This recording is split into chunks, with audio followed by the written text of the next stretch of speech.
ਵਾਹਿਗੁਰੂ ਜੀ ਕਾ ਖਾਲਸਾ ਵਾਹਿਗੁਰੂ ਜੀ ਕੀ ਫਤਿਹ। ਅਸਲਾਮ ਵਾਲੇਕਮ ਅਦਾਬਰਸ। ਮੈਂ ਹਾਂ ਤੁਹਾਡੀ ਹੋਸਟ ਨੀਲਮ ਕੌਰ ਤੇ ਮੈਂ TV84 ਦੇ ਸਾਰੇ ਦਰਸ਼ਕਾਂ ਤੇ ਸਰੋਤਿਆਂ ਦਾ ਦਿਲੀ ਸਵਾਗਤ ਕਰਦੀ ਹਾਂ ਪ੍ਰੋਗਰਾਮ ਸੱਚੋ ਸੱਚ ਵਿੱਚ, ਜਿਹੜੇ ਇਸ ਪ੍ਰੋਗਰਾਮ ਨਾਲ ਦੇਸ਼ਾਂ ਵਿਦੇਸ਼ਾਂ ਤੋਂ ਜੁੜ ਚੁੱਕੇ ਨੇ। ਖਾਲਸਾ ਅਫੇਅਰ ਸੈਂਟਰ ਦੇ ਸੰਚਾਲਕ ਡਾਕਟਰ ਅਮਰਜੀਤ ਸਿੰਘ ਜੀ ਸਟੂਡੀਓ ਵਿੱਚ ਮੇਰੇ ਨਾਲ ਸ਼ਾਮਲ ਨੇ। ਆਓ ਨਾਲ ਮਿਲ ਕੇ ਅੱਜ ਦੇ ਅਹਿਮ ਇਸ਼ੂਜ਼ ਉੱਪਰ ਗੱਲਬਾਤ ਕਰਦੇ ਹਾਂ। जी डॉक्टर साहब वाहिगुरू जी का खालसा वाहिगुरू जी की फतेह।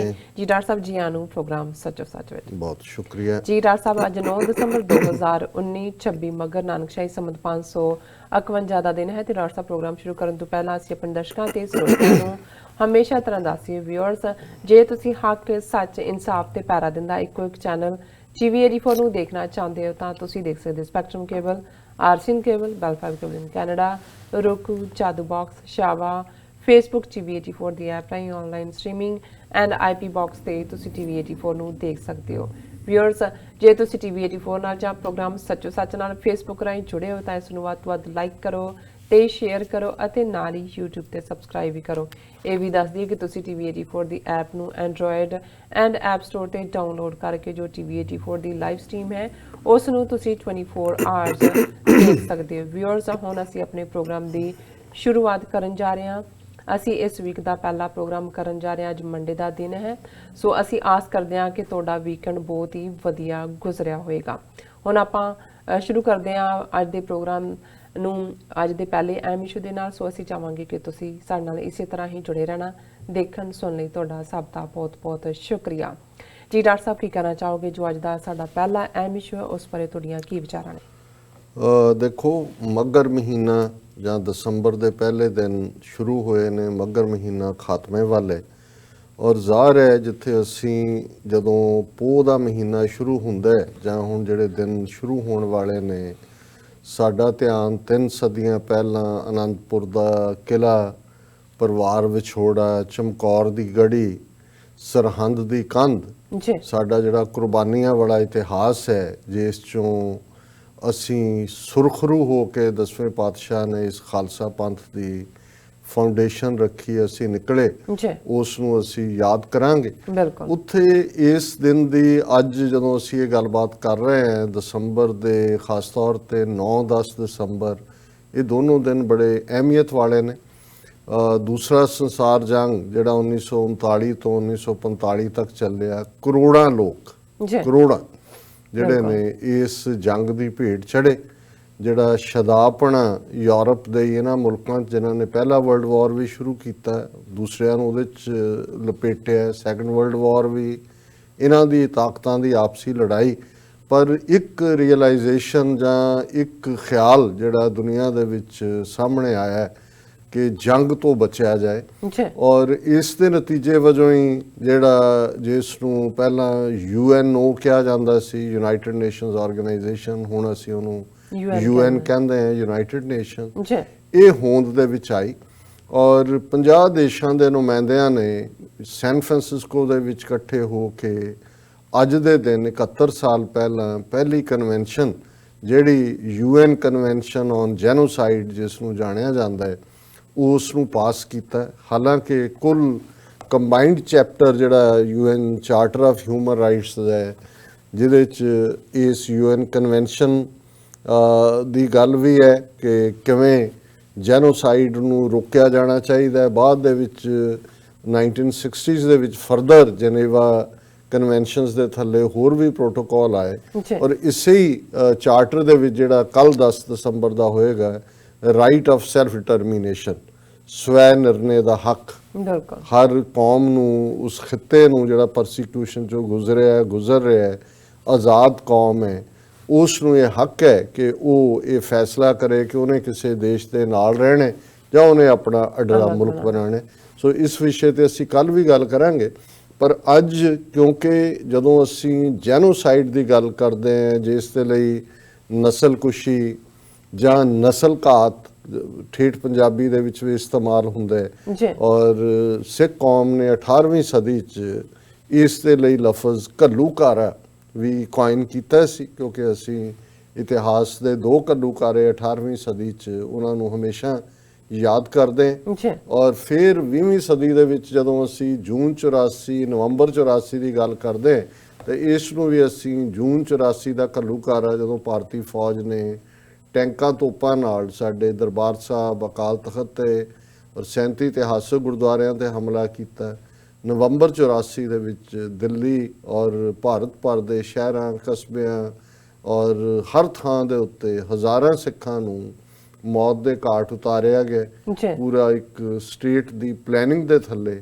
ਔਰ ਹੁਣ ਨਵੰਬਰ 84 ਦੇ ਹਵਾਲੇ ਨਾਲ ਕੋਈ ਕਿਸੇ ਨੂੰ ਬਹੁਤੀ ਦੱਸਣ ਦੀ ਲੋੜ ਨਹੀਂ ਹੈ। ਆਲਰੇਡੀ ਉਹ ਸਟੇਟ ਆਫ ontario ਹੋਏ ਜਾਂ ਅਮਰੀਕਾ ਦੀਆਂ ਪੈਨਸਿਲਵੇਨੀਆ, ਕਨੈਟੀਕਟ, ਨਿਊ ਜਰਸੀ ਸਟੇਟਸ, ਜੀ ਜਿਨ੍ਹਾਂ ਨੇ ਕਿ ਇਸ ਦਿਨ ਨੂੰ ਜੈਨੋਸਾਈਡ ਦੇ ਤੌਰ ਦੇ ਉੱਤੇ ਰੈਕਗਨਾਈਜ਼ ਆਲਰੇਡੀ ਕੀਤਾ ਹੈ, ਬਿਲਕੁਲ ਇਸ ਨੂੰ ਕੀਤਾ ਹੈ।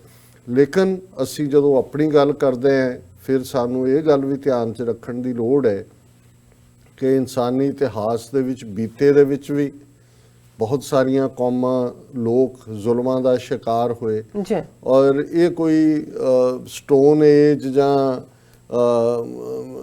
ਉਸ ਪੀਰੀਅਡ ਦੀ ਗੱਲ ਨਹੀਂ ਹੈ ਜਿਹਨੂੰ ਅਸੀਂ 16ਵੀਂ 17ਵੀਂ ਸਦੀ ਕਹੀਏ। ਈਵਨ 20ਵੀਂ ਸਦੀ ਦੇ ਵਿੱਚ ਵੀ ਜਦੋਂ ਅਸੀਂ ਜਿਸ ਨੂੰ ਇੱਕ ਸੈਂਚਰੀ ਆਫ ਸਾਇੰਸ ਔਰ ਜਿਹਦੇ 'ਚ ਨਿਊ ਵਰਲਡ ਆਰਡਰ ਦੀ ਗੱਲ ਹੋਈ, ਇਹ ਵੀ ਗੱਲ ਹੋਈ ਕਿ ਜੀ ਸੰਸਾਰ ਇੱਕ ਪਿੰਡ ਬਣ ਗਿਆ ਹੈ, world is a global village. ਜੀ ਲੇਕਿਨ ਇਹਦੇ ਬਾਵਜੂਦ 20ਵੀਂ ਸਦੀ ਦੇ ਵਿੱਚ ਵੀ ਵਸਟ ਕਾਈਂਡ ਨਸਲਕੁਸ਼ੀਆਂ ਹੋਈਆਂ। ਉਹਨਾਂ ਦੇ ਵਿੱਚ ਜਿਹਨੂੰ ਹੁਣ ਈਵਨ ਟਰਕੀ ਨੇ ਵੀ ਕਿਸੇ ਹੱਦ ਤੱਕ ਮੰਨਿਆ, ਅਰਮੀਨੀਅਨ ਜੈਨੋਸਾਈਡ ਜਿਹੜਾ ਆਟੋਮੈਨ ਅੰਪਾਇਰ ਦੇ ਵੇਲੇ ਹੋਇਆ 1912-13 ਤੋਂ ਲੈ ਕੇ 1917-18 ਤੱਕ, ਹਾਲਾਂਕਿ ਕਾਫੀ ਲੰਬਾ ਵਕਤ ਟਰਕੀ ਦੀ ਡਿਨਾਇਲ 'ਚ ਰਿਹਾ। ਜੀ ਫਿਰ ਅਸੀਂ ਯਹੂਦੀਆਂ ਦੀ ਹੋਲੋਕਾਸਟ ਤਾਂ ਉਹਨਾਂ ਨੇ ਕਿਸੇ ਨੂੰ ਭੁੱਲਣ ਹੀ ਨਹੀਂ ਦਿੱਤੀ ਹੈ। ਬਿਲਕੁਲ ਹਾਲਾਂਕਿ ਖੁਦ ਅੱਜ ਉਹ ਫਲਸਤੀਨੀਆਂ ਨਾਲ ਕੀ ਸਲੂਕ ਕਰ ਰਹੇ ਨੇ ਇਹ ਨਾਜ਼ੀਆਂ ਵਾਂਗ ਹੈ, ਲੇਕਿਨ ਉਹਨਾਂ ਨੇ ਇਸ ਗੱਲ ਨੂੰ ਵਾਰ-ਵਾਰ ਕਿ 6 ਮਿਲੀਅਨ ਯਹੂਦੀ ਜਿਹੜੇ ਨੇ ਉਹ ਹਿਟਲਰ ਦੇ ਗੈਸ ਚੈਂਬਰਾਂ 'ਚ ਕੰਸੈਂਟਰੇਸ਼ਨ ਕੈਂਪਾਂ ਦੇ ਵਿੱਚ ਮਾਰੇ ਗਏ। ਜੀ ਹੁਣ ਇਹ ਤਾਂ ਕਿਸੇ ਨੇ ਨਾਜ਼ੀਜ਼ਮ ਦੇ ਥੱਲੇ ਕੀਤਾ। ਨਾਜ਼ੀਆਂ ਦੀ ਆਈਡੀਓਲੋਜੀ ਸੁਪਰ ਜਿਹੜੀ race based super race white race ਦਾ ਪਾਰਟ ਸੀ, ਜਾਂ ਮਸੋਲਨੀ ਨੇ ਫਾਸ਼ਿਜ਼ਮ ਦੇ ਥੱਲੇ ਕੀਤਾ। ਫਿਰ ਅਸੀਂ ਸੈਕੰਡ ਵਰਲਡ ਵਾਰ ਤੋਂ ਬਾਅਦ ਦੇਖਦੇ ਹਾਂ ਕਿ ਕਿਵੇਂ ਕਮਿਊਨਿਜ਼ਮ ਦੇ ਨਾਂ ਥੱਲੇ ਪੂਰੇ ਦੇ ਪੂਰੇ ਕਬੀਲੇ ਗਾਇਬ ਕਰ ਦਿੱਤੇ ਗਏ। ਅੱਜ ਵੀ ਜੇ ਤੁਸੀਂ ਬਾਲਟਿਕ ਸਟੇਟਾਂ ਲਿਥੁਆਨੀਆ, ਲਾਤਵੀਆ, ਐਸਟੋਨੀਆ ਦਾ ਦੇਖੋ ਤਾਂ ਉਹਨਾਂ ਦੀ ਆਬਾਦੀ 2-2 ਮਿਲੀਅਨ 1.5 ਮਿਲੀਅਨ ਹੈ। ਜੀ ਪੂਰੇ ਦੇ ਪੂਰੇ ਲੋਕ ਵਾਈਪ। ਇਸੇ ਤਰ੍ਹਾਂ ਚੈਚਨੀਆ ਵਰਗੇ ਮੁਲਕ, ਚੈਚਨੀਆ, ਦੇਗਿਸਤਾਨ। ਲੇਕਿਨ ਜਦੋਂ ਇਹ 9 ਦਸੰਬਰ ਨੂੰ 1948 ਦੇ ਵਿੱਚ ਇਹ ਜੈਨੋਸਾਈਡ ਕਨਵੈਨਸ਼ਨ ਦੀ ਗੱਲ ਹੋ ਰਹੀ ਸੀ, ਕੋਵੈਨੈਂਟ ਦੀ ਗੱਲ ਹੋ ਰਹੀ ਸੀ, ਤੇ ਇੱਕ ਗੱਲ ਜ਼ਾਹਰ ਸੀ ਕਿ ਭਾਈ ਇਹ ਜਿਹੜੀਆਂ ਨਸਲਕੁਸ਼ੀਆਂ ਹੁੰਦੀਆਂ ਨੇ ਹੋਈਆਂ, ਇਹ ਅੱਗੋਂ ਇਹਨਾਂ ਨੂੰ ਕਿਵੇਂ ਰੋਕਣਾ ਹੈ।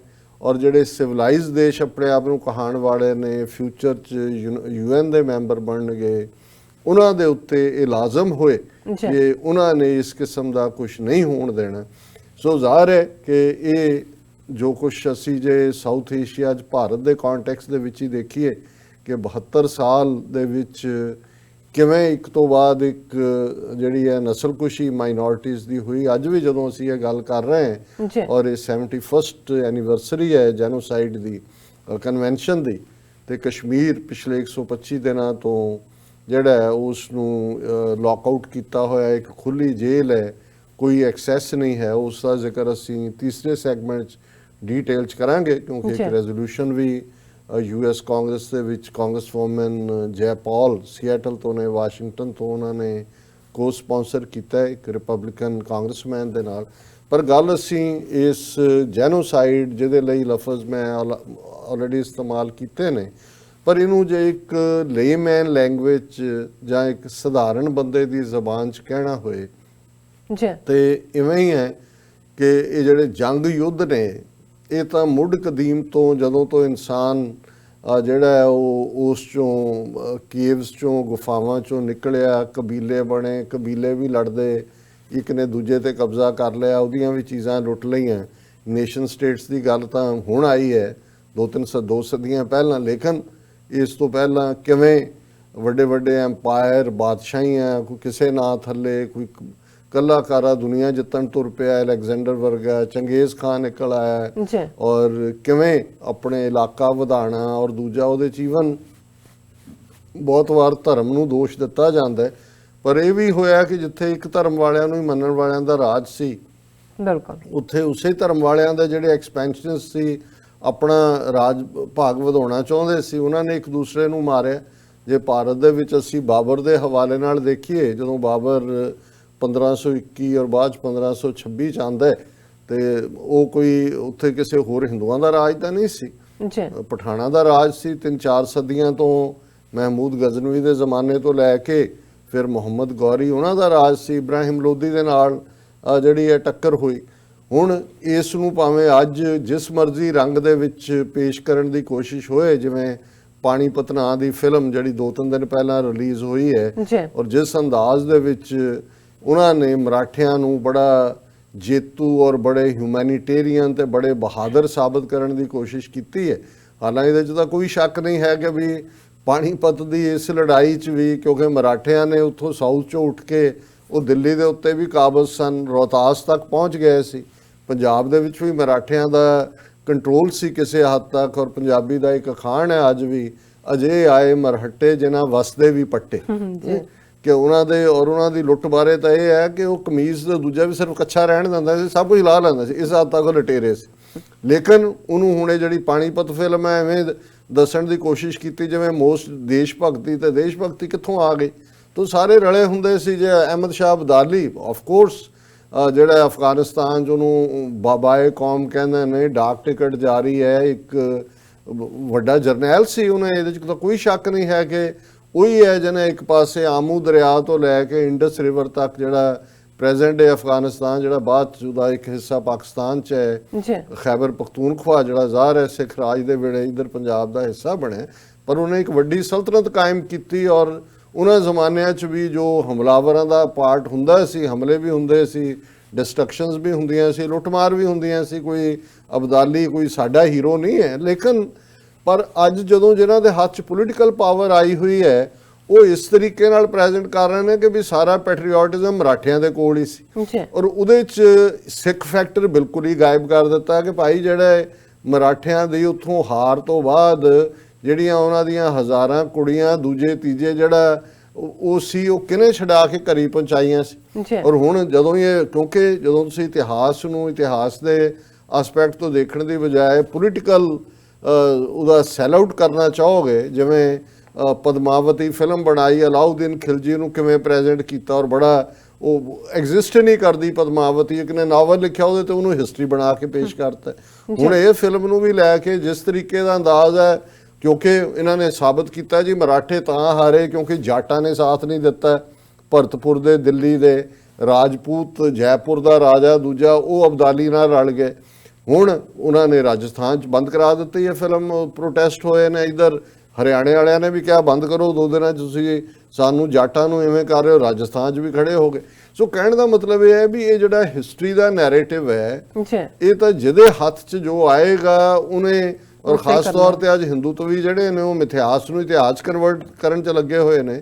ਹਾਲਾਂਕਿ ਮਰਾਠਿਆਂ ਦੇ ਜ਼ੁਲਮਾਂ ਦੀਆਂ ਕਹਾਣੀਆਂ ਕੋਈ ਇਹਨਾਂ ਨੂੰ ਪੁੱਛੋ ਕਿ ਵੀ ਇਹ ਜਦੋਂ ਗੱਲ ਕਰਦੇ ਨੇ ਕਿ ਵੀ ਇੱਕ ਪਾਸੇ ਟੀਪੂ ਸੁਲਤਾਨ ਨੂੰ ਡਿਮੋਨਾਈਜ਼ ਕਰਨ ਦੀ ਕੋਸ਼ਿਸ਼ ਹੁੰਦੀ ਹੈ, ਪਰ ਉਹ ਪ੍ਰੋਟੈਕਟਰ ਵੀ ਹੈ, ਮੰਦਰਾਂ ਨੂੰ ਵੀ ਜਗੀਰਾਂ ਜਾਇਦਾਦਾਂ ਦਿੱਤੀਆਂ ਜਾ ਰਹੀਆਂ, ਤੇ ਇਹਨਾਂ ਨੇ ਜਾ ਕੇ ਜਿਹੜਾ ਉਹ ਲੁੱਟ ਖਸੁੱਟ ਦੇ ਵਿੱਚ ਕਿਸੇ ਨੂੰ ਨਹੀਂ ਬਖਸ਼ਿਆ ਹੋਇਆ ਮਰਾਠਿਆਂ ਨੂੰ। ਲੇਕਿਨ ਅੱਜ ਪਾਵਰ ਹੈ, ਉਹਨਾਂ ਨੂੰ ਜੋ ਮਰਜ਼ੀ ਤੁਸੀਂ ਪ੍ਰੈਜ਼ੈਂਟ ਕਰੋ। ਸੋ ਕੁੱਲ ਮਿਲਾ ਕੇ ਜਿਹੜਾ UN ਦੇ ਥੱਲੇ ਇਹ ਜੈਨੋਸਾਈਡ ਕਨਵੈਨਸ਼ਨ ਦਾ ਕਾਨਸੈਪਟ ਸੀ, ਮਕਸਦ ਇਹਦਾ ਇਹ ਸੀ ਕਿ ਕਿਤੇ ਨਾ ਕਿਤੇ ਫਿਊਚਰ ਦੇ ਵਿੱਚ ਉਹ ਹਾਲਾਤ, ਔਰ ਜਿਵੇਂ ਅਕਸਰ ਅਸੀਂ 8 ਸਟੇਜਸ ਆਫ ਜੈਨੋਸਾਈਡ ਡਿਸਕਸ ਕਰਦੇ ਕਿ ਕਿਵੇਂ ਕਿਸੇ ਇੱਕ ਗਰੁੱਪ ਨੂੰ ਟਾਰਗੇਟ ਕੀਤਾ ਜਾਂਦਾ ਹੈ, ਕਲਾਸੀਫਾਈ ਕੀਤਾ ਜਾਂਦਾ ਹੈ, ਡੀਫੇਮ ਕੀਤਾ ਜਾਂਦਾ ਹੈ, ਫਿਰ ਇੱਕ ਆਰਗੇਨਾਈਜੇਸ਼ਨ ਜਿਹਨੂੰ ਸਟੇਟ ਹੈਲਪ ਕਰਦੀ, ਜਿਵੇਂ ਨਾਜ਼ੀ ਪਾਰਟੀ ਨੂੰ ਕੀਤਾ, ਜਾਂ ਅੱਜ RSS ਦੇ ਪਿੱਛੇ ਇੰਡੀਅਨ ਸਟੇਟ ਖੜੀ ਹੈ, ਮੁਸਲਮਾਨਾਂ ਦੀ ਲਿੰਚਿੰਗ ਕਰੋ, ਈਸਾਈਆਂ ਦੀ ਕਰੋ, ਸਿੱਖਾਂ ਦੇ ਗੁਰਦੁਆਰੇ ਢਾਓ, ਸਿੱਖਾਂ ਨੂੰ ਹਿੰਦੂ ਬਣਾਓ, ਔਰ ਕਿਸ ਕਿਸਮ ਦਾ, ਔਰ ਫਿਰ ਫਾਈਨਲੀ ਉਹਨੂੰ ਐਗਜ਼ੀਕਿਊਟ ਕੀਤਾ ਜਾਂਦਾ ਹੈ। ਜਿਵੇਂ ਨਵੰਬਰ 84 'ਚ ਸਿੱਖ ਨਸਲਕੁਸ਼ੀ ਨੂੰ ਸਟੇਟ ਨੇ ਐਗਜ਼ੀਕਿਊਟ ਕੀਤਾ ਹੈ, ਗੁਜਰਾਤ ਦੇ ਵਿੱਚ 2002 ਦੇ ਵਿੱਚ ਮੋਦੀ ਔਰ ਅਮਿਤ ਸ਼ਾਹ ਦੀ ਕਾਤਲ ਜੋੜੀ ਨੇ ਕੀਤਾ ਹੈ। ਐਕਸਟਰਮੀਨੇਟ ਕਰੋ, ਫੀਅਰ ਪੈਦਾ ਕਰੋ, ਫਿਰ ਡਿਨਾਈਲ 'ਚ ਹੋ, ਫਿਰ ਮੁੱਕਰ ਜਾਓ ਕਿ ਜੀ ਨਾ ਨਾ ਨਾ, ਇਹ ਤਾਂ ਦੇਸ਼ ਦੀ ਏਕਤਾ ਅਖੰਡਤਾ ਤੋੜਨ ਵਾਲੇ ਸੀ, ਇਹ ਤਾਂ ਰਾਖਸ਼ਸ ਨੇ, ਇਹ ਤਾਂ ਮਲੇਛ ਨੇ। ਸੋ ਕੁੱਲ ਮਿਲਾ ਕੇ ਯੂਨਾਈਟਿਡ ਨੇਸ਼ਨਸ ਦਾ ਹੋਂਦ ਚ ਆਉਣਾ ਹੀ ਉਸ ਕਲੈਕਟਿਵ ਗਿਲਟ ਚੋਂ ਸੀ ਜਿਹੜਾ ਯੂਰਪੀਅਨ ਮੁਲਕਾਂ ਦੇ ਵਿੱਚ ਆਈ ਕਿ ਅਸੀਂ ਕੀ ਕੀਤਾ ਹੈ। ਜੀ ਸੋ ਇੱਕ ਚੰਗਾ ਸਟਾਰਟ ਸੀ। ਇਹ ਵੱਖਰੀ ਗੱਲ ਹੈ ਕਿ ਜੇ ਅੱਜ ਅਸੀਂ 72 ਸਾਲ ਬਾਅਦ ਯੂਨਾਈਟਿਡ ਨੇਸ਼ਨਸ ਦੀ ਫੰਕਸ਼ਨਿੰਗ ਦੇਖੀਏ, ਠੀਕ ਹੈ ਜਿਹੜਾ ਰਿਲੀਫ ਕਿਤੇ ਫੂਡ ਪਹੁੰਚਾ ਦਿੱਤਾ, ਕੋਈ ਵਾਰ ਜ਼ੋਨ ਹੈ, ਰੈਫਿਊਜੀਜ਼ ਦੇ ਮਾਮਲੇ 'ਚ ਰੈਫਿਊਜੀ ਕਨਵੈਨਸ਼ਨਸ ਬਣੀਆਂ, ਕੋਈ ਉਹਨਾਂ ਨੂੰ ਅਸਾਈਲਮ ਮਿਲ ਜਾਂਦਾ ਜਾਂ ਰੈਫਿਊਜੀਜ਼ ਨੂੰ ਫੂਡ ਜਾਂ ਜਿਹੜੇ ਇਹਨਾਂ ਦੇ ਕਾਰਡ ਬਣ ਜਾਂਦੇ ਨੇ ਉਹਨਾਂ ਨੂੰ ਕੋਈ ਰਾਸ਼ਨ ਭੱਤਾ ਮਿਲ ਜਾਂਦਾ ਹੈ। ਜੀ ਪਰ ਯੂਨਾਈਟਿਡ ਨੇਸ਼ਨਸ ਦੀ ਕੋਈ ਆਪਣੀ ਫੌਜ ਨਹੀਂ ਹੈ, ਆਪਣਾ ਕੋਈ ਸਿਸਟਮ ਨਹੀਂ ਹੈ। ਉਹ ਤਾਂ ਅਲਟੀਮੇਟਲੀ ਯੂਨਾਈਟਿਡ ਨੇਸ਼ਨਸ ਵੀ ਕਿ ਜਿਹੜੀਆਂ ਵੱਡੀਆਂ ਪਾਵਰਸ ਨੇ, ਪਹਿਲਾਂ ਦੋ ਬਲਾਕ ਸੀ, ਬਿਲਕੁਲ ਸੋਵੀਅਤ ਯੂਨੀਅਨ ਔਰ ਯੂਨਾਈਟਿਡ ਸਟੇਟਸ, ਉਹਨਾਂ ਦੀ ਖੇਡ ਬਣ ਗਈ। ਫਿਰ ਅਸੀਂ ਦੇਖਦੇ ਹਾਂ over A period of time ਹੁਣ ਕੱਲਾ ਸੁਪਰ ਪਾਵਰ ਅਮਰੀਕਾ ਹੈ। ਜੇ ਨਹੀਂ ਮੰਨਦਾ ਤਾਂ ਨਹੀਂ ਮੰਨਦਾ। ਜੇ ਇਰਾਕ ਦੇ ਉੱਤੇ ਉਹਨੇ ਹਮਲਾ ਕੀਤਾ 2003 ਕੇ 4 ਚ 2003 ਚ ਸ਼ਾਇਦ, ਤਾਂ ਕੋਈ ਯੂਐਨ ਸਿਕਿਉਰਿਟੀ ਕੌਂਸਲ ਦੀ ਵੀ ਅਪਰੂਵਲ ਨਹੀਂ ਸੀ, ਉਹਦੇ ਲਈ ਚਲੇ ਗਏ, ਵੜ ਗਏ। ਸੋ ਉਹ ਤਾਂ ਮਾਈਟ ਇਜ਼ ਰਾਈਟ ਵਾਂਗ ਕਿ ਵੀ ਜਿਹਦੇ ਕੋਲ ਡੰਡਾ ਹੈ ਉਹ ਜਿੱਥੇ ਮਰਜ਼ੀ ਚੜ ਜਾਏ। ਜੀ ਔਰ ਫਿਰ ਕਿਉਂਕਿ ਪੈਸੇ ਵੀ ਦਿੰਦੇ ਨੇ, ਉਹ ਕਹਿੰਦੇ ਜੇ ਸਾਡੇ ਪੈਸੇ ਨਾਲ ਤੁਸੀਂ ਇੱਥੇ ਨਿਊਯਾਰਕ 'ਚ ਬਹਿ ਕੇ ਕਰੋਗੇ ਤੇ ਤੁਸੀਂ ਸਾਨੂੰ ਕੋਈ ਕਲਰਕ ਥੋੜੀ ਬਣਾ ਕੇ ਰੱਖੋਗੇ, ਅਸੀਂ ਜੋ ਚਾਹਾਂਗੇ ਕਰਾਂਗੇ। ਪਰ ਇਹਦੇ ਬਾਵਜੂਦ ਮੈਂ ਸਮਝਦਾ ਹਾਂ ਕਿ ਵੀ ਕੁਝ ਚੀਜ਼ਾਂ ਇਹ ਯੂਨਾਈਟਿਡ ਨੇਸ਼ਨਸ ਇੱਕ ਪਲੇਟਫਾਰਮ ਹੈ ਜਿੱਥੇ ਤੁਹਾਨੂੰ ਆਪਣੀ ਗੱਲ ਕਰਨ ਦਾ ਮੌਕਾ ਬਣਦਾ। ਅਸੀਂ ਤਾਂ ਬਦਕਿਸਮਤ ਹੈ ਸਿੱਖ ਕੌਮ ਕਿ ਅਸੀਂ ਵਿਦਆਊਟ ਨੇਸ਼ਨ ਹੈ, ਵਿਦਆਊਟ ਸਟੇਟ ਹੈ। ਤੇ ਯੂਨਾਈਟਿਡ ਨੇਸ਼ਨਸ ਇੱਕ ਅਸੈਂਬਲੀ ਹੈ ਜਾਂ ਇੱਕ ਜਿਹੜੀ ਆਰਗੇਨਾਈਜੇਸ਼ਨ ਹੈ, ਮੈਂਬਰ ਸਟੇਟਸ ਨੇ। ਇੱਥੇ ਉਹੀ ਗੱਲ ਮੰਨੀ ਜਾਏਗੀ ਜੇ ਕੋਈ ਮੈਂਬਰ ਸਟੇਟ ਲੈ ਕੇ ਆਏਗਾ। ਹੁਣ ਇਸ ਵੇਲੇ ਜਦੋਂ ਅਸੀਂ ਇਹ ਗੱਲ ਕਰ ਰਹੇ ਹਾਂ ਔਰ ਇਹ 71st ਐਨੀਵਰਸਰੀ ਅੱਜ UN ਦੇ ਵਿੱਚ UN office on genocide prevention and responsibility to protect, ਇਸ ਗਰੁੱਪ ਦੇ ਥੱਲੇ ਅੱਜ ਇੱਕ ਜਿਹੜਾ ਇਹਨਾਂ ਦਾ ਪ੍ਰੇਅਰ ਸੈਸ਼ਨ ਸੀ, remember the victims prevent genocide, ਔਰ ਇਸ ਨੂੰ ਉਹਨਾਂ ਨੇ ਨਾਂ ਦਿੱਤਾ ਸੀ convention on the prevention and punishment of crime of genocide and the International Day of Commemoration and Dignity of the Victims of the Crime of Genocide and Prevention of this Crime। ਜੀ ਕਿ ਜ਼ਾਹਰ ਹੈ ਕਿ ਉਹਨਾਂ victims ਨੂੰ ਯਾਦ ਕਰਨਾ ਜਿਹੜੇ ਇਹਨਾਂ ਸਾਰੇ ਸਾਲਾਂ ਦੇ ਵਿੱਚ ਪਿਛਲੇ 71 ਸਾਲ 'ਚ ਜੈਨੋਸਾਈਡ ਦਾ ਸ਼ਿਕਾਰ ਹੋਏ, ਔਰ ਉਹਨਾਂ ਤੌਰ ਤਰੀਕਿਆਂ ਤੇ ਵਿਚਾਰ ਕਰਨੀ ਜਿਹਦੇ ਥੱਲੇ ਕਿ ਭਵਿੱਖ ਦੇ ਵਿੱਚ, ਮੁਸਤਕਬਲ ਦੇ ਵਿੱਚ ਜਿਹੜਾ ਜੈਨੋਸਾਈਡ ਹੈ ਉਹ ਰੋਕਿਆ ਜਾ ਸਕੇ ਜਾਂ ਜੈਨੋਸਾਈਡ ਨਾ ਹੋਣ ਦਿੱਤਾ ਜਾਏ ਜਿਨ੍ਹਾਂ ਖਿੱਤਿਆਂ 'ਚ ਹੋ ਰਹੇ। ਜੀ ਹੁਣ ਇਸ 'ਚ ਕੋਈ ਸ਼ੱਕ ਨਹੀਂ ਹੈ ਕਿ ਅੱਜ ਜੇ ਸਭ ਤੋਂ ਜ਼ਿਆਦਾ ਵਲਨਰੇਬਲ ਅੱਜ ਦੀ ਦੁਨੀਆ 'ਚ ਬੇਸ਼ੱਕ ਮਿਡਲ ਈਸਟ ਦੇ ਵਿੱਚ ਟਰਮੋਇਲ ਹੈ, ਸੀਰੀਅਨ ਰਿਫਿਊਜੀਜ਼ ਦਾ ਇਸ਼ੂ ਹੈ, ਇਸ 'ਚ ਕੋਈ ਸ਼ੱਕ ਨਹੀਂ ਹੈ ਕਿ ਅਫਗਾਨਿਸਤਾਨ ਵੀ ਅਨਸੈਟਲਡ ਹੈ, ਉੱਥੇ ਵੀ ਕੁਛ ਨਾ ਕੁਛ ਚੱਲ ਰਿਹਾ ਹੈ। ਜੈਨੋਸਾਈਡ ਦੇ ਮਾਮਲੇ 'ਚ ਰੋਹਿੰਗਿਆਂ ਦੀ ਗੱਲ ਵੀ ਜਿਹੜੀ ਜਿਸ ਨੂੰ ਆਲਰੇਡੀ ਜੈਨੋਸਾਈਡ ਤਸੱਵੁਰ ਕੀਤਾ ਯੂਨਾਈਟਿਡ ਨੇਸ਼ਨਸ ਨੇ।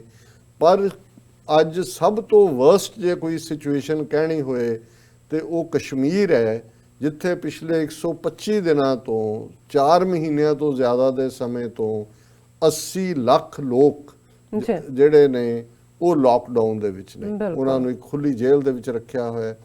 ਜ਼ਾਹਰ ਹੈ ਇੰਡੀਆ ਜਿਹੜਾ ਆਪਣੇ ਆਪ ਨੂੰ ਦੁਨੀਆ ਦਾ ਲਾਰਜੈਸਟ ਡੈਮੋਕ੍ਰੇਸੀ, ਦੁਨੀਆ ਦੀ ਸਭ ਤੋਂ ਵੱਡੀ ਜਮਹੂਰੀਅਤ ਕਰਾਰ ਦਿੰਦਾ ਹੈ, ਉਹ ਇਸ ਦੇ ਲਈ ਜ਼ਿੰਮੇਵਾਰ ਹੈ। ਔਰ ਇੰਡੀਆ ਜਿਹਨੇ ਬੇਸ਼ੱਕ ਜਦੋਂ 48 ਦੇ ਵਿੱਚ ਇਹ ਕੋਵੈਨੈਂਟ ਔਨ ਜੈਨੋਸਾਈਡ ਆਇਆ ਉਸ ਦੇ ਉੱਤੇ ਦਸਤਖਤ ਨਹੀਂ ਸੀ ਕੀਤੇ, ਉਹਨੇ ਇੰਡੀਆ ਨੇ ਇਹਨੂੰ ਰੈਟੀਫਾਈ ਕੀਤਾ 1966 'ਚ ਜਾ ਕੇ। ਔਰ ਅੱਜ ਹੀ ਮੈਂ ਇਹ ਗੱਲ ਕਰ ਰਿਹਾ ਸੀ ਕਿ ਇਹਦਾ ਮਤਲਬ ਹੈ ਵੀ ਈਵਨ 48 'ਚ ਜਦੋਂ ਅਜੇ ਇੰਡੀਅਨ ਸਟੇਟ ਨਵੀਂ ਸੀ, ਨਹਿਰੂ ਪ੍ਰਾਈਮ ਮਿਨਿਸਟਰ ਸੀ, ਉਦੋਂ ਤਾਂ ਇਹਨਾਂ ਨੂੰ ਕੋਈ ਪ੍ਰੋਬਲਮ ਨਹੀਂ ਸੀ, ਬੜੇ ਇਨਸਾਨੀਅਤਵਾਦੀ ਬਣੇ ਹੋਏ ਸੀ, ਹਿਊਮੈਨੀਟੇਰੀਅਨ। ਜੇ ਉਦੋਂ ਵੀ ਇਹਨਾਂ ਨੇ ਨਹੀਂ ਸੀ ਮੰਨੀ ਜੈਨੋਸਾਈਡ ਕਨਵੈਨਸ਼ਨ, ਤਾਂ ਇਹਦਾ ਮਤਲਬ ਹੈ ਵੀ ਉਦੋਂ ਹੀ ਇਹਨਾਂ ਦੀ ਬਦਨੀਅਤੀ ਸੀ। ਸਿੱਖਾਂ ਨੂੰ ਇਹਨਾਂ ਨੇ ਕ੍ਰਿਮੀਨਲ ਟ੍ਰਾਈਬਲ ਆਨ ਦਿੱਤਾ ਸੀ 10 ਅਕਤੂਬਰ 1947 ਨੂੰ। ਸੋ ਇਹਨਾਂ ਦੀ ਬਦਨੀਅਤੀ ਸੀ ਕਿ ਇਹਨਾਂ ਨੇ ਆਪਣੇ ਨਕਸ਼ੇ 'ਚ ਮਾਈਨੋਰਟੀਜ਼ ਨੂੰ ਮਾਰਨਾ, ਕਿ ਇਹਨਾਂ ਨੂੰ ਅੱਗੋਂ ਅਸੀਂ ਦੇਖਦੇ ਹਾਂ ਕਿ ਵੀ 18 ਸਾਲ ਲੱਗੇ ਜਦੋਂ ਇਹਨਾਂ ਨੇ ਰੈਟੀਫਾਈ ਕੀਤਾ ਇਸ ਕਨਵੈਨਸ਼ਨ 1966 'ਚ, ਔਰ ਉਹਦੇ 'ਚ ਵੀ ਵਿਦ ਰਿਜ਼ਰਵੇਸ਼ਨਸ, ਉਹਦੇ 'ਚ ਉਹਨਾਂ ਨੇ ਕੰਡੀਸ਼ਨਸ ਲਾਈਆਂ ਹੋਈਆਂ। ਇਸ ਲਈ ਜਿਹੜਾ ਕੋਵੈਨੈਂਟ ਔਨ ਜੈਨੋਸਾਈਡ ਹੈ ਉਹ ਪੂਰੀ ਤਰ੍ਹਾਂ ਇੰਡੀਆ ਤੇ ਲਾਗੂ ਨਹੀਂ ਹੁੰਦਾ। ਇਹੀ ਕਾਰਨ ਹੈ ਕਿ ਜਦੋਂ ਇੰਡੀਅਨ ਸੁਪਰੀਮ ਕੋਰਟ, ਔਰ ਕੋਈ ਇੰਡੀਆ 'ਚ ਲਾਅ ਵੀ ਨਹੀਂ ਨੇ ਜਿਹੜੇ ਜੈਨੋਸਾਈਡ ਨੂੰ ਰੋਕਣ ਦੇ ਲਈ ਜਾਂ ਜਿਨ੍ਹਾਂ ਨੇ ਜੈਨੋਸਾਈਡ ਕੀਤਾ ਸਜ਼ਾ ਦੇਣ, ਨਵੰਬਰ 84 ਦੇ ਮਾਮਲੇ ਜਦੋਂ ਸੁਪਰੀਮ ਕੋਰਟ ਨੇ ਇੱਕ ਦੋ ਕੇਸਾਂ ਦਾ ਜਿਹੜਾ ਉਹ ਕੋਗਨੀਸੈਂਸ ਲਿਆ ਤੇ ਆਪਣੇ ਕਮੈਂਟ 'ਚ ਜੱਜਾਂ ਨੇ ਕਿਹਾ ਜੀ ਇਹਨਾਂ ਨੂੰ ਅਸੀਂ ਜਿਹੜਾ ਇੰਡੀਅਨ ਪੀਨਲ ਕੋਡ ਹੈ ਜਿਹਦੇ ਥੱਲੇ ਕ੍ਰਾਈਮ ਜਾਂ ਮਰਡਰ ਹੈ ਉਹਦੇ ਥੱਲੇ ਹੀ ਟਰਾਈ ਕਰ ਸਕਦੇ ਹਾਂ।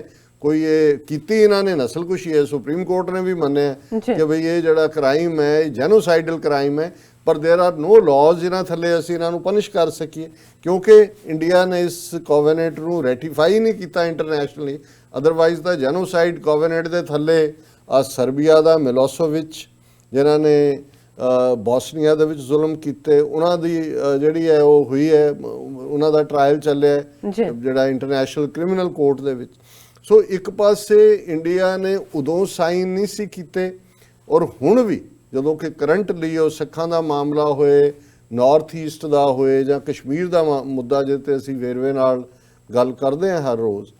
ਹੁਣ ਅੱਜ ਜਿਹੜੀ ਕਿ ਇਹਨਾਂ ਦੀ ਇਹ 71st ਐਨੀਵਰਸਰੀ ਦੇ ਉੱਤੇ ਜਿਹੜਾ ਇਹਨਾਂ ਦੀ ਕਨਵੈਨਸ਼ਨ ਸੀ, ਜਿਹੜੀ ਇਹਦੀ ਮੁੱਢਲੀ ਪ੍ਰੇਅਰ ਮੀਟਿੰਗ ਵੀ ਸੀ ਔਰ ਡਾਕਟਰ ਇਕਤਦਾਰ ਕਰਾਮਤ ਚੀਮਾ ਜਿਹੜੇ ਯੂਕੇ ਤੋਂ ਨੇ ਔਰ ਉਹ ਇਹਨਾਂ ਦੇ ਜਿਹੜਾ ਰਿਲੀਜੀਅਸ ਰਾਈਟਸ ਗਰੁੱਪ ਹੈ UN ਦਾ ਉਸ ਨੂੰ ਚੇਅਰ ਕਰਦੇ ਨੇ।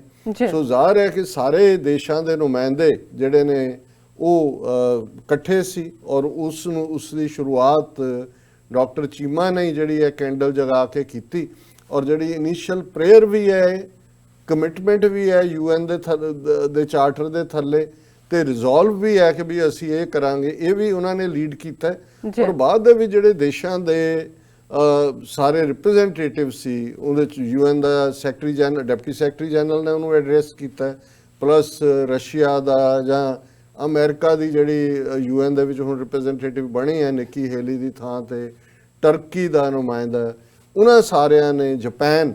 ਲੇਕਿਨ ਅਫਸੋਸ ਦੀ ਗੱਲ ਔਰ ਇਹ ਸਾਡੇ ਕੋਲ ਕਿਉਂਕਿ ਡਾਕਟਰ ਚੀਮਾ ਉਸ UN ਦੇ ਸੈਸ਼ਨ ਤੋਂ ਬਾਅਦ ਉਹਨਾਂ ਨੇ ਫਲਾਈ ਕਰਨਾ ਹੈ ਅੱਜ ਰਾਤ ਨੂੰ ਵਾਪਸ UK ਤੋਂ ਸਾਡੇ ਸਟੂਡੀਓ 'ਚ ਆਏ ਹੋਏ ਨੇ। ਅਸੀਂ 9:30 ਤੋਂ 10:30 ਦੇ ਟਾਈਮ 'ਚ ਪੈਨਲ ਡਿਸਕਸ਼ਨ ਵੀ ਕਰਾਂਗੇ ਜਿਹਦੇ 'ਚ ਅੰਦਰੂਨੀ ਇਹ ਸਾਰਾ ਕੀ ਹੈ ਇਸ ਬਾਰੇ ਡਿਟੇਲ 'ਚ ਗੱਲ ਕਰਾਂਗੇ।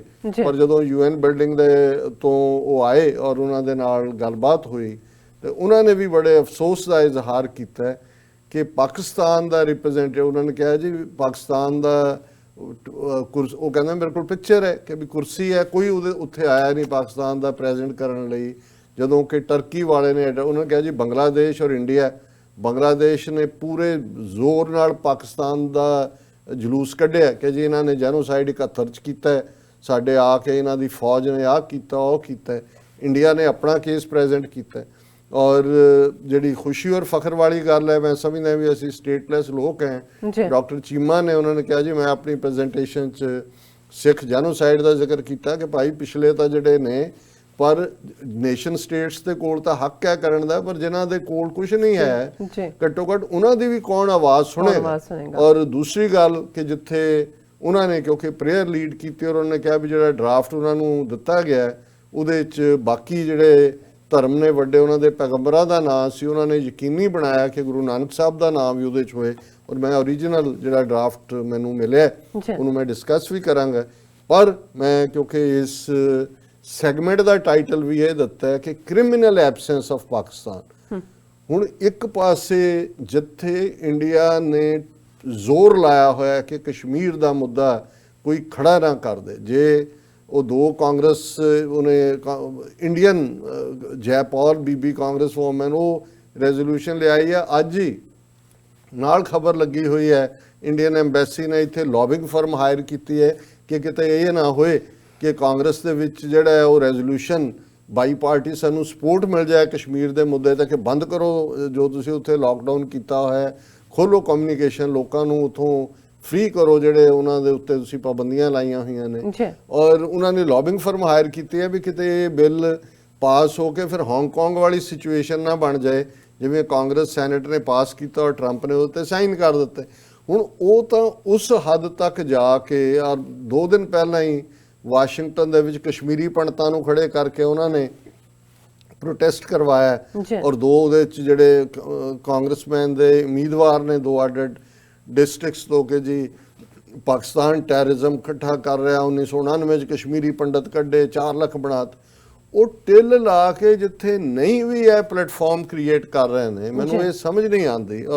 ਔਰ ਮੈਂ ਦੁੱਖ ਨਾਲ ਇਹ ਗੱਲ ਕਹਿ ਰਿਹਾ, ਮੈਨੂੰ ਜਦੋਂ ਇਸ ਗੱਲ ਦਾ ਪਤਾ ਲੱਗਾ ਮੈਂ ਕਿਹਾ ਵੀ ਇਹ ਤਾਂ ਕਨਵੈਨਸ਼ਨ ਹੀ ਜਿਹੜੀ ਹੈ 71st ਐਨੀਵਰਸਰੀ ਜੈਨੋਸਾਈਡ ਦੇ ਉੱਤੇ ਹੈ, ਔਰ ਪਾਕਿਸਤਾਨ ਜਿਹਦੇ ਕੋਲ ਇੱਕ ਓਪਰਚੁਨਿਟੀ ਅੱਜ ਕਸ਼ਮੀਰ ਦੇ ਵਿੱਚ ਜੋ ਚੱਲ ਰਿਹਾ, this will lead to further genocide. ਉਹਨਾਂ ਦਾ ਤਾਂ ਚੱਲ ਹੀ ਰਿਹਾ, ਮੁੰਡੇ ਉਹਨਾਂ ਦਾ 7-8 ਹਜ਼ਾਰ ਚੁੱਕ ਕੇ ਉਹਨਾਂ ਨੇ ਭਾਰਤ ਭਰ ਦੀਆਂ ਜੇਲ੍ਹਾਂ 'ਚ ਖਿਲਾਰਿਆ ਹੋਇਆ ਹੈ। 4 ਮਹੀਨੇ ਤੋਂ ਸਭ ਕੁਝ ਬੰਦ ਕੀਤਾ ਹੋਇਆ ਹੈ। ਬੱਚੀਆਂ ਦੇ ਨਾਲ ਜਿਹੜਾ ਹੈ ਉਹ ਉਹਨਾਂ ਨੂੰ ਬੇਆਬਰੂ ਕੀਤਾ ਜਾ ਰਿਹਾ ਹੈ ਪੂਰੀ ਸਿਸਟੇਮੈਟਿਕਲੀ। ਉਹ ਕਹਿ ਰਿਹਾ ਇਹਨਾਂ ਦਾ ਇੱਥੇ ਕੌਂਸਲ ਜਨਰਲ ਸੰਦੀਪ ਚੱਕਰਵਰਤੀ ਕਿ ਉਹਨੂੰ ਅਸੀਂ ਜਿਹੜਾ ਇਜ਼ਰਾਈਲ ਮਾਡਲ ਲਾਗੂ ਕਰਾਂਗੇ, ਉਹ ਕਰ ਰਹੇ ਨੇ ਇਜ਼ਰਾਈਲ ਮਾਡਲ।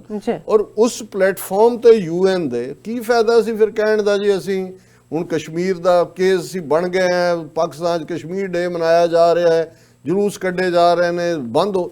ਜਿੱਥੇ ਤੁਹਾਡੇ ਕੋਲ ਓਪਰਚੁਨਿਟੀ ਹੈ UN ਤੋਂ ਵੱਡਾ, ਤਾਂ ਇਹ ਠੀਕ ਹੈ ਕਿ UN ਦੀ ਕੋਈ ਫੌਜ ਨਹੀਂ ਹੈ ਵੀ ਉਹਨਾਂ ਨੇ ਉੱਥੇ ਭੇਜ ਦੇਣੀ ਹੈ, ਪਰ ਤੁਹਾਡੇ ਕੋਲ ਇੱਕ ਓਪਰਚੁਨਿਟੀ, ਔਰ ਦਰਸ਼ਕ ਸਕਰੀਨ ਤੇ ਦੇਖ ਸਕਦੇ ਨੇ ਪਾਕਿਸਤਾਨ ਦਾ ਮਾਈਕ ਪਿਆ, ਕੁਰਸੀ ਖਾਲੀ ਹੈ ਕਿਉਂਕਿ ਉੱਥੇ ਕੋਈ ਪਾਕਿਸਤਾਨ ਦਾ ਕੇਸ ਪ੍ਰੈਜ਼ੈਂਟ ਕਰਨ ਲਈ ਨਹੀਂ ਆਇਆ ਕਿ ਭਾਈ ਜੋ ਇੰਡੀਅਨ ਸਟੇਟ ਜੈਨੋਸਾਈਡ ਕਰ ਰਹੀ ਹੈ ਉਹਦਾ ਕੀ ਹੈ। ਸੋ ਮੈਂ ਦੁੱਖ ਨਾਲ ਹੀ ਕਹਿ ਰਿਹਾ, ਮੈਨੂੰ ਨਹੀਂ ਪਤਾ ਕਿ ਵੀ ਮੈਂ ਕਿੰਨੀ ਕੁ ਦੇਰ, ਕਈ ਵਾਰ ਹੁੰਦਾ ਹੈ ਸਾਡਾ ਜੀ ਕਰਦਾ ਹੁੰਦਾ ਹੈ ਕਿ ਵੀ ਚਲੋ ਤੁਸੀਂ ਕਈ ਵਾਰ ਦੋਸਤ ਦੀ ਕਮਜ਼ੋਰੀ ਵੀ ਦੇਖਦੇ ਹੋ, ਤੁਸੀਂ ਉਹਨੂੰ ਇਗਨੋਰ ਕਰ, ਪਰ ਇਹ ਕ੍ਰਿਮੀਨਲ ਐਬਸੈਂਸ ਹੈ ਕਿ ਤੁਸੀਂ ਇਹਨਾਂ ਦਿਨਾਂ ਦੇ ਵਿੱਚ ਤੁਸੀਂ ਕੀ ਕਰ ਕੀ ਰਹੇ ਹੋ। ਬਿਲਕੁਲ, ਜਾਂ ਤਾਂ ਸਾਰੇ ਇਹਨਾਂ ਦੇ ਡਿਪਲੋਮੈਟ ਔਰ ਇਹ ਦੂਜੇ ਜਿਹੜੇ ਨੇ ਉਹ ਸਰਕਾਰ ਨੂੰ ਭੰਨਣ ਦੇ ਉੱਤੇ ਆਏ ਹੋਏ ਨੇ, they are not creating N environment ਕਿ ਕਸ਼ਮੀਰ ਦਾ ਇਸ਼ੂ ਇੰਟਰਨੈਸ਼ਨਲਾਈਜ਼ ਹੋਏ, ਰਾਦਰ ਉਹ ਆਪਣੀਆਂ ਹੀ, ਇਹ ਉਸ ਸ਼ਿਪ ਵਾਂਗ ਹੈ ਜਿਹੜਾ ਕੋਈ ਆਪਣੀਆਂ ਹੀ ਕਿੱਲ ਕੋਈ ਕੱਢ ਰਿਹਾ ਹੋਏ ਸ਼ਿਪ ਚੋਂ ਕਿ ਵੀ ਇਹ ਸ਼ਿਪ ਡੁੱਬ ਜਾਏ। ਇਸ ਤੋਂ ਵੱਧ ਕੇ ਸਮਝ ਨਹੀਂ ਆਉਂਦੀ। ਏਡਾ ਏਡਾ ਸਟਾਫ ਭਰਿਆ ਹੋਇਆ ਹੈ, ਇਹਨਾਂ ਦੇ ਕੋਲ ਕੋਈ ਨੁਮਾਇੰਦਾ ਨਹੀਂ ਸੀ ਜਿਹੜਾ ਜਾ ਕੇ ਉੱਥੇ ਆਪਣੇ ਕਸ਼ਮੀਰ ਦੇ ਜੈਨੋਸਾਈਡ ਦੀ ਗੱਲ ਕਰਦਾ। ਔਰ ਉਸ ਦਾ ਜਿਹੜਾ ਇੰਟਰਫੇਥ ਪ੍ਰੇਅਰ ਜਿਹੜੀ ਸ਼ੁਰੂ ਹੋਈ ਜਾਂ ਉਸ ਦੇ ਵਿੱਚ ਸਾਰੇ ਨੁਮਾਇੰਦੇ, ਉਹਦੇ 'ਚ ਇਹੀ ਹੈ interfaith prayer during the UN event to commemorate the anniversary of the genocide convention।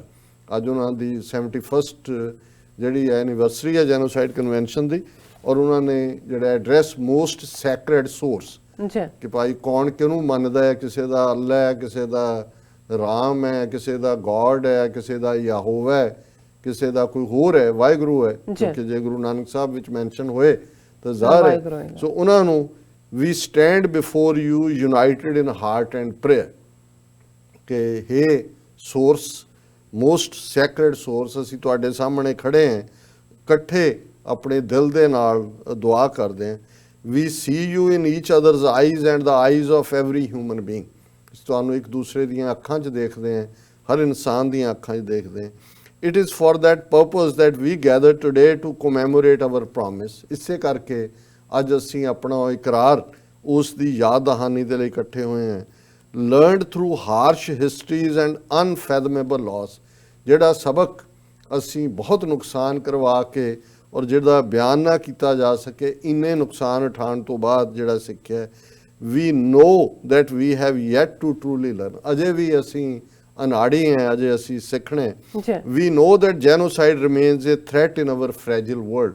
ਸਾਡਾ ਇਹ ਕੱਚਾ ਜਿਹਾ ਸੰਸਾਰ, ਇਸ ਦੇ ਵਿੱਚ ਅੱਜ ਵੀ ਨਸਲਕੁਸ਼ੀ ਜਿਹੜੀ ਹੈ ਉਹ ਇੱਕ ਥ੍ਰੈਟ ਹੈ, ਉਸ ਦਾ ਖਤਰਾ ਹੈ। We know that when we hurt each other we sin against you. ਇਹ ਰੱਬ ਨੂੰ ਹੈ ਕਿ ਜਦੋਂ ਅਸੀਂ ਇੱਕ ਇਨਸਾਨ ਦੂਸਰੇ ਨੂੰ ਮਾਰਦਾ ਹੈ, ਨੁਕਸਾਨ ਕਰਦਾ ਹੈ, ਉਹ ਪਾਪ ਕਰ ਰਿਹਾ ਹੁੰਦਾ ਹੈ ਰੱਬ ਦੇ ਅਗੇਂਸਟ ਹੀ, ਕਿਉਂਕਿ ਇੱਕ ਪਿਤਾ ਇੱਕ ਇਸਕੇ ਹਮ ਬਾਰਕ, ਰੱਬ ਨੇ ਸਭ ਨੂੰ ਬਣਾ। And so today we leaders of many faiths ਰੀਅਫਰਮ the covenant our nations made in 1948 to protect each other। ਇਸ ਲਈ ਅੱਜ ਅਸੀਂ ਅੱਡ-ਅੱਡ ਧਰਮਾਂ ਦੇ ਲੀਡਰ ਉਸ ਕੋਵੈਨੈਂਟ ਨੂੰ ਜਿਹੜਾ ਸਾਡੇ ਨੇਸ਼ਨਸ ਨੇ, ਸਾਡੇ ਮੁਲਕਾਂ ਨੇ 1948 ਦੇ ਵਿੱਚ ਇੱਕ ਦੂਸਰੇ ਨੂੰ ਸੁਰੱਖਿਅਤ ਕਰਨ ਦੇ ਲਈ ਕੀਤਾ ਸੀ।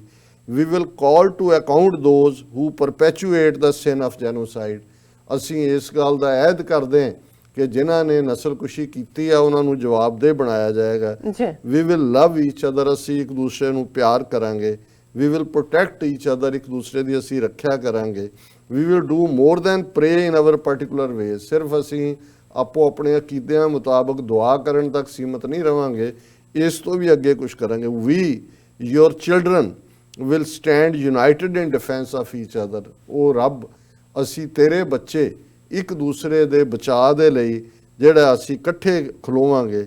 Bless us to succeed in this holy service, ਕਿ ਇਸ ਸਾਡੇ ਮੌਕਫ ਦੇ ਵਿੱਚ ਹੈ ਰੱਬ ਸਾਨੂੰ ਸਾਡੇ ਤੇ ਰਹਿਮ ਕਰ, ਕਰਮ ਕਰ, ਆਮੀਨ। ਫਿਰ ਜਿਹੜਾ ਉਹ ਦਾ ਲਾਰਡ, ਹੁਣ ਇਹ ਮਜ਼ਹਬਾਂ ਉਹ the Lord of Adam, Noah, David, Moses, Jesus, Abraham, Muhammad and Guru Nanak Sahib, ਕਿ ਉਹ ਕਿਉਂਕਿ ਜਿਹੜੇ ਐਡਮ ਨੇ ਜਿਹਨਾਂ ਤੋਂ ਅਸੀਂ ਇਨਸਾਨੀ ਰੇਸ ਬਾਬਾ ਆਦਮ ਕਿਹਾ ਜਾਂਦਾ, ਉਹਨਾਂ ਤੋਂ ਸ਼ੁਰੂ ਹੋਈ। ਨੂ ਇਹ ਵੀ ਜਿਹੜੇ ਨੇ ਉਹਨਾਂ ਨੂੰ ਐਜ਼ ਏ ਅਬਰਾਹਮਿਕ ਰਿਲੀਜਨਸ ਜਿਹੜੇ ਨੇ 4, ਉਹਨਾਂ ਦੇ ਵਿੱਚ ਇਹਨਾਂ ਨੂੰ ਇੱਕ ਪੈਗੰਬਰ ਮੰਨਿਆ ਜਾਂਦਾ ਹੈ। ਡੇਵਿਡ ਜਿਨ੍ਹਾਂ ਨੂੰ ਹਜ਼ਰਤ ਦਾਊਦ ਵੀ ਕਿਹਾ ਜਾਂਦਾ ਹੈ, ਯਹੂਦੀਆਂ ਦੀ 10 ਕਮਾਂਡਮੈਂਟਸ ਓਲਡ ਟੈਸਟਾਮੈਂਟ ਨਹੀਂ, ਉਹ ਡੇਵਿਡ ਨਾਲ ਨਹੀਂ ਨੇ, ਉਹ ਜ਼ੋਰੇਬ ਉਹਨਾਂ ਤੋਂ ਆਉਂਦਾ ਹੈ। ਮੋਜ਼ਿਸ ਜਿਨ੍ਹਾਂ ਦੀਆਂ 10 ਕਮਾਂਡਮੈਂਟਸ ਹਜ਼ਰਤ ਮੂਸਾ, ਔਰ Jesus new testament Bible Jesus Christ.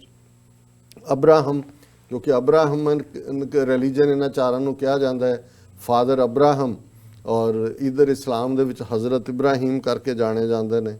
ਹਜ਼ਰਤ ਮੁਹੰਮਦ ਸਾਹਿਬ ਇਸਲਾਮ ਦੇ ਬਾਨੀ, ਜਿਨ੍ਹਾਂ ਨੇ ਲਗਭਗ 1450 ਸਾਲ ਪਹਿਲਾਂ ਇਨਸਾਨੀਅਤ ਨੂੰ ਅਮਨ ਦਾ ਪੈਗਾਮ ਦਿੱਤਾ। ਇਸਲਾਮ ਦਾ ਮਤਲਬ ਹੀ ਜਿਹੜਾ ਹੈ ਅਮਨ ਦਾ ਪੈਗਾਮ ਹੈ। ਐਂਡ ਗੁਰੂ ਨਾਨਕ ਸਾਹਿਬ। ਸੋ ਜ਼ਾਹਰ ਹੈ ਕਿ ਇਹ ਇੱਕ ਬਹੁਤ ਵੱਡੀ ਅਚੀਵਮੈਂਟ ਵੀ ਹੈ। ਅਸੀਂ ਇੱਕ ਹੋਮਲੈਸ ਲੋਕ ਜਿਨ੍ਹਾਂ ਨੂੰ 550 ਸਾਲਾ ਗੁਰੂ ਨਾਨਕ ਸਾਹਿਬ ਦੇ ਉੱਤੇ ਇਸ ਐਂਡ ਕਰਟਸੀ ਡਾਕਟਰ ਚੀਮਾ ਜਿਨ੍ਹਾਂ ਨੇ ਜਿਹੜੇ ਸਿੱਖਾਂ ਦੀ ਵੀ ਆਵਾਜ਼ ਬਣ ਕੇ ਖਲੋਤੇ ਨੇ, ਜਿੱਥੇ ਉਹ ਇਨਸਾਨੀਅਤ ਦੇ ਹੱਕਾਂ ਦੀ ਗੱਲ ਕਰਦੇ ਨੇ।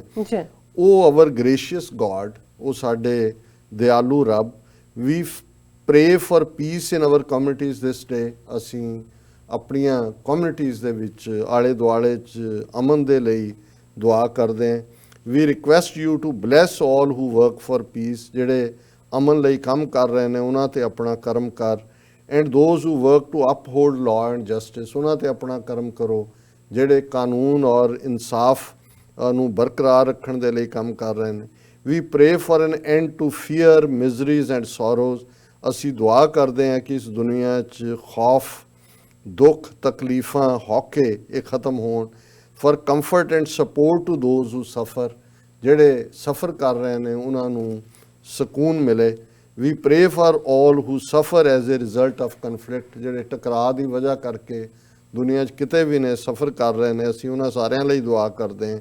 And request you to give them eternal peace, ਅਸੀਂ ਇਹ ਜਿਹੜਾ ਹੈ ਅਰਜ਼ ਕਰਦੇ ਹਾਂ ਕਿ ਉਹਨਾਂ ਨੂੰ ਅੰਦਰੂਨੀ ਜਿਹੜਾ ਉਹ ਅਮਨ ਮਿਲੇ, ਰੂਹਾਨੀ ਜਿਹੜਾ ਹੈ ਉਹ ਅਮਨ ਮਿਲੇ। For the man and woman who have died in the violence, ਉਹ ਸਾਰੇ ਮਰਦ ਔਰਤਾਂ ਜਿਹੜੇ ਕਿਤੇ ਨਾ ਕਿਤੇ ਤਸ਼ੱਦਦ, ਹਿੰਸਾ ਦਾ ਸ਼ਿਕਾਰ ਹੋ ਕੇ ਮਰੇ ਨੇ। May each one be blessed by you, ਇਹ ਸਾਰੇ ਜਿਹੜੇ ਪੈਗੰਬਰ ਨੇ ਉਹਨਾਂ ਨੂੰ ਐਡਰੈਸ ਕਰਕੇ ਕਿ ਹਰ ਇੱਕ ਜਿਹੜਾ ਹੈ ਉਹਨਾਂ ਦੇ ਉੱਤੇ ਤੁਹਾਡਾ ਕਰਮ ਹੋਏ। ਇਨ ਯੋਰ ਮਰਸੀ ਹੀਅਰ ਆਵਰ ਪ੍ਰੇਅਰਸ, ਹੇ ਰੱਬ ਰਹਿਮ ਕਰਕੇ ਸਾਡੀਆਂ ਦੁਆਵਾਂ ਸੁਣ।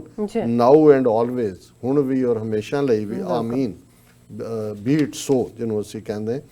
ਔਰ ਇਹ ਐਂਡਿੰਗ ਦੇ ਵਿੱਚ ਪ੍ਰੇਅਰ ਫॉर ਪੀਸ ਦਾ ਜਿਹੜਾ ਦੂਸਰਾ ਐਕਸਰਪਟ ਹੈ ਉਹ ਹੈ we pray for the victims of violence and war. ਅਸੀਂ ਜਿਹੜੇ ਹਿੰਸਾ ਔਰ ਜੰਗ ਦੇ ਵਿਕਟਮ ਬਣੇ ਨੇ, ਪੀੜਤ ਨੇ, ਉਹਨਾਂ ਦੇ ਲਈ ਦੁਆ ਕਰਦੇ ਹਾਂ। For those wounded in body and for those wounded in mind, ਜਿਹੜੇ ਸਰੀਰਕ ਤੌਰ 'ਤੇ, ਜ਼ਹਿਨੀ ਤੌਰ ਦੇ ਉੱਤੇ ਜ਼ਖਮੀ ਨੇ, ਉਹਨਾਂ ਦੇ ਲਈ। We pray for the multitudes of refugees forced from their homes to alien places, ਅਸੀਂ ਉਹਨਾਂ ਸਾਰੇ ਹੀ ਰੈਫਿਊਜੀਜ਼ ਦੇ ਲਈ, ਪਨਾਹਗੀਰਾਂ ਲਈ, ਜਿਹੜੇ ਆਪਣੇ ਘਰਾਂ 'ਚੋਂ ਕੱਢੇ ਗਏ, ਘਰਾਂ 'ਚੋਂ ਬਾਹਰ ਧੱਕੇ ਗਏ ਨੇ ਔਰ ਥਾਂ ਥਾਈਂ ਧੱਕੇ ਖਾ ਰਹੇ ਨੇ। ਥਰੂ ਵਾਰ ਔਰ through the ਅਟਰ destruction of there environment, ਭਾਵੇਂ ਜੰਗ ਦੇ ਮਾਹੌਲ 'ਚ ਜਾਂ ਉਹਨਾਂ ਦੇ ਆਲੇ ਦੁਆਲੇ ਨੂੰ ਡਿਸਟਰੋਏ ਕਰਕੇ, ਕਿਉਂਕਿ ਟਰਾਈਬਲਸ ਦੀ ਗੱਲ ਵੀ ਹੈ ਜਿਨ੍ਹਾਂ ਦੇ ਹੈਬੀਟੈਟ ਜੰਗਲ, ਜਿਵੇਂ ਇੰਡੀਆ 'ਚ ਸਭ ਮਲਟੀਨੈਸ਼ਨਲ ਉੱਥੇ ਵਾੜੀਆਂ ਹੋਈਆਂ, ਆਦੀਵਾਸੀ ਜਿਨ੍ਹਾਂ ਨੂੰ ਕਹਿੰਦੇ ਸੀ, ਉਹਨਾਂ ਦੀ ਤਬਾਹੀ ਔਰ ਜੈਨੋਸਾਈਡ ਅੱਜ ਵੀ ਜੇ ਕਸ਼ਮੀਰ ਤੋਂ ਬਾਅਦ ਰੋਹਿੰਗਿਆ ਮੁਸਲਮਾਨਾਂ ਦਾ ਮਿਆਂਮਾਰ ਦੇ ਵਿੱਚ ਕੀ ਹਾਲ ਕੀਤਾ ਜਾ ਰਿਹਾ।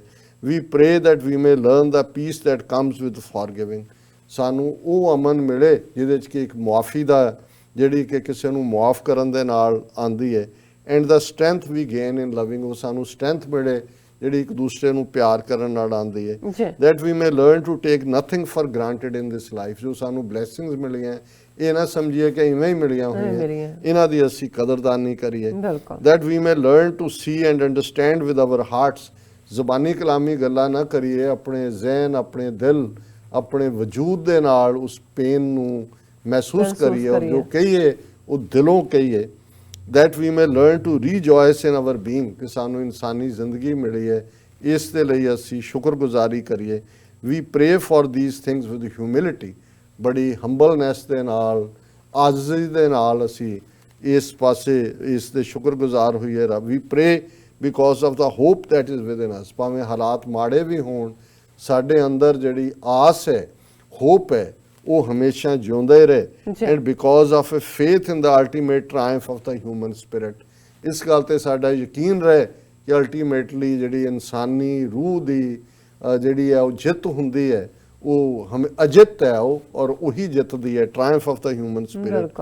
We pray because of our love for creation. ਅਸੀਂ ਇਸ ਲਈ ਦੁਆ ਕਰਦੇ ਹਾਂ ਕਿ ਅਸੀਂ ਸਾਰੀ ਖਲਕਤ ਨੂੰ, ਕ੍ਰੀਏਸ਼ਨ ਨੂੰ ਪਿਆਰ ਕਰਦੇ ਹਾਂ। And because of our trust in God. ਅਸੀਂ ਰੱਬ ਦੇ ਉੱਤੇ ਯਕੀਨ ਕਰਦੇ ਹਾਂ। We pray above all for peace throughout the world. ਅਸੀਂ ਸਾਰੇ ਸੰਸਾਰ ਦੇ ਵਿੱਚ ਅਮਨ ਦੇ ਲਈ ਦੁਆ ਕਰਦੇ ਹਾਂ। ਫਿਰ ਇਸ ਤੋਂ ਬਾਅਦ ਉਹਨਾਂ ਨੇ ਇਕੱਠੇ ਹੋ ਕੇ ਪਹਿਲੀ ਜਿਹੜੀ ਹੈ ਉਹ ਮੋਮਬੱਤੀ ਕੈਂਡਲ ਜਿਹੜੀ for piece and genocide victims ਨੂੰ ਯਾਦ ਕਰਦੇ ਹਾਂ, ਡਾਕਟਰ ਚੀਮਾ ਨੇ ਲਾਈਟ ਕੀਤੀ। lights candle and hold a moment of silence for victims of genocide, and to strengthen ourselves in our pursuit of the dignity and respect of all people around the world। ਕਿ ਅਸੀਂ ਜਿਹੜਾ moment of silence ਚੁੱਪ ਰਹਿ ਕੇ ਜਿਹੜੇ genocide ਦੇ victim ਨੇ ਔਰ ਆਪਣੇ ਆਪ ਨੂੰ ਅਸੀਂ ਸਟਰੈਂਥਨ ਕਰੀਏ, ਤਾਂ ਕਿ ਸਾਡੇ ਅੰਦਰ ਇਹ ਪਰਸੂਟ ਆਏ ਕਿ ਅਸੀਂ ਇਸ ਸੰਸਾਰ ਲਈ ਕੰਮ ਕਰਨਾ ਹੈ ਜਿੱਥੇ ਹਰ ਇਨਸਾਨ ਜਿਹੜਾ ਹੈ ਉਸ ਦੀ ਡਿਗਨਿਟੀ, ਉਸ ਦਾ ਸਵੈਮਾਨ, ਉਸ ਦਾ ਸੈਲਫ ਰਿਸਪੈਕਟ, ਉਸ ਦਾ ਆਨਰ ਬਹਾਲ ਹੋਏ। ਸੋ ਇਹ ਜਿਹੜਾ ਦੋਨੋਂ ਹੀ ਟਚਿੰਗ ਨੇ। ਜ਼ਾਹਰ ਹੈ ਮਜ਼ਹਬ ਦੇ ਹਵਾਲੇ ਨਾਲ ਵੀ, ਪਰ ਇਨਸਾਨੀਅਤ ਇਸ ਦਾ ਕਰਕਸ ਹੈ। ਪਰ ਇਸ ਸਾਰੇ 'ਚ ਜਿੱਥੇ ਤੁਹਾਡੇ ਕੋਲ ਆਪਣੀ ਗੱਲ ਕਹਿਣ ਦਾ ਮੌਕਾ ਸੀ, ਮੈਂ ਸਮਝਦਾ ਹਾਂ ਵੀ ਜੋ ਵੀ ਕੋਈ ਉੱਥੇ decision maker, opinion maker, law maker ਸੁਣਦਾ ਵਿਦਨ ਪਾਕਿਸਤਾਨ ਜਾਂ ਇੱਥੇ ਕੋਈ ਹੈ, ਉਹਨਾਂ ਦਾ ਇਸ ਗੱਲ ਲਈ ਜ਼ਰੂਰ ਅਕਾਊਂਟੇਬਲ ਠਹਿਰਾਇਆ ਜਾਏ, ਜਿਹੜੇ ਵੀ ਜ਼ਿੰਮੇਵਾਰ ਲੋਕ ਨੇ, ਕਿ ਪਾਕਿਸਤਾਨ ਦਾ ਨੁਮਾਇੰਦਾ ਇਸ ਤੋਂ ਕਿਉਂ ਐਬਸੈਂਟ ਸੀ ਔਰ ਉਹਨਾਂ ਨੇ ਕਸ਼ਮੀਰੀ ਲੋਕਾਂ ਦੇ ਕੇਸ ਨੂੰ ਜਾਂ ਜੋ ਹੋਰ ਚੱਲ ਰਿਹਾ ਉਹਦੀ ਕਿਉਂ ਨਹੀਂ ਪ੍ਰੈਜ਼ੈਂਟੇਸ਼ਨ। Very sad. ਇੱਥੇ ਲੈਂਦੇ ਹਾਂ ਬ੍ਰੇਕ ਤੋਂ ਪਹਿਲਾਂ ਅਸੀਂ ਆਪਣੇ ਦਰਸ਼ਕਾਂ ਤੇ ਸਰੋਤਿਆਂ ਨੂੰ ਅਪੀਲ ਤੇ ਬੇਨਤੀ ਕਰਦੀ ਵਿਊਅਰਸ, ਜਿਸ ਤਰ੍ਹਾਂ ਕਿ ਤੁਸੀਂ ਜਾਣਦੇ ਹੋ ਕਿ TV 84 ਮਨੁੱਖੀ ਹੱਕਾਂ ਦਾ ਪਹਿਰੇਦਾਰ ਹੈ। TV 84 ਸਿੱਖਾਂ, ਕਸ਼ਮੀਰੀਆਂ ਤੇ ਭਾਰਤੀਆਂ ਨੂੰ ਤੇ ਸਟੇਟਾਂ ਦੇ ਲੋਕਾਂ ਦੇ ਸਵੈ ਨਿਰਣੇ ਦੇ ਹੱਕਾਂ ਦਾ ਹਾਮੀ ਹੈ। ਅਸੀਂ ਚਾਹਾਂਗੇ ਕਿ ਤੁਸੀਂ TV 84 ਦੀ ਚੜ੍ਹਦੀ ਕਲਾ ਲਈ ਵੱਧ ਤੋਂ ਵੱਧ ਡੋਨੇਟ ਕਰੋ। ਡੋਨੇਟ ਕਰਨ ਲਈ ਸਾਡੀ ਵੈਬਸਾਈਟ TV84.tv ਤੇ ਜਾ ਕੇ ਪੇਪਲ ਦੀ ਵਰਤੋਂ ਕਰਕੇ ਵਨ ਟਾਈਮ ਡੋਨੇਟ ਕਰ ਸਕਦੇ ਹੋ, ਮੰਥਲੀ ਡੋਨੇਟ ਵੀ ਕਰ ਸਕਦੇ ਹੋ। ਤੁਸੀਂ TV 84 ਦੇ ਨਾਮ ਤੇ ਚੈੱਕ ਬਣਾ ਕੇ ਸਾਨੂੰ ਮੇਲ ਵੀ ਕਰ ਸਕਦੇ ਹੋ ਸਾਡੇ ਇਸ ਪਤੇ ਤੇ 36-01 37th ਐਵਨਿਊ, ਲੌਂਗ ਆਈਲੈਂਡ ਸਿਟੀ, ਨਿਊਯਾਰਕ 11101 USA। ਜਾਂ ਫਿਰ ਤੁਸੀਂ ਸਾਨੂੰ ਫੋਨ ਰਾਹੀਂ ਵੀ ਸੰਪਰਕ ਕਰ ਸਕਦੇ ਹੋ ਸਾਡੇ ਫੋਨ ਨੰਬਰ ਤੇ 5164060694। Thank you so much viewers. ਵਿਚਾਰਾਂ ਦਾ ਸਿਲਸਿਲਾ ਇਸ ਤਰ੍ਹਾਂ ਚੱਲਦਾ ਰਹੇਗਾ। ਮਿਲਦੇ ਹਾਂ ਛੋਟੇ ਜਿਹੇ ਬ੍ਰੇਕ ਤੋਂ ਬਾਅਦ।